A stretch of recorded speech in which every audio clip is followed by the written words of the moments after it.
All right, so I'll close with this last poem, Gluttony, but I just want to again thank you all for coming out. Gluttony.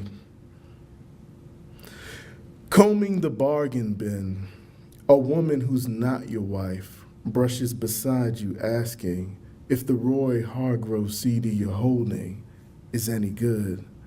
She's close enough for you to smell her ginger patchouli body wash, the angle she gives you in her leather bomber jacket, the one unzipped showing a white tee retracing her athletic stomach and arms.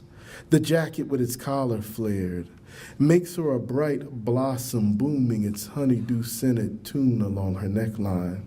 And your father's voice from 2 decades before warns you about gorging on everything you see.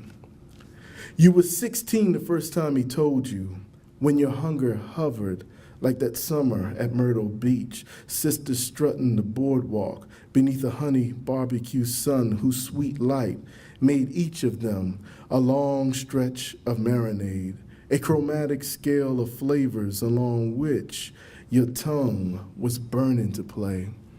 And isn't temptation always lurking, eager to hold our common sense hostage? You tell the flower woman you're married after she points to a flyer for a Roots show and says y'all should go. When she says, "Are you happy?" you remember a brother once asking how you could love one woman when the world's a buffet. The possibilities of pleasure laid out like jumbo crab cakes, lasagna rolls, and buffalo wings. What's gluttony if not a symptom of our own hunger consuming us? Wasn't Jack as careless selling his sustenance for a handful of beans? You remember the story of the stalk that almost made him a hungry giant's grub. You still hear the pastor preaching about gluttons wearing the rags of drowsiness, which is how your wife found you, stumbling through the days. Your life before her was a stringless violin, a dark garden of wilted sunflowers, a camper trailer rusting against a moldy brick wall.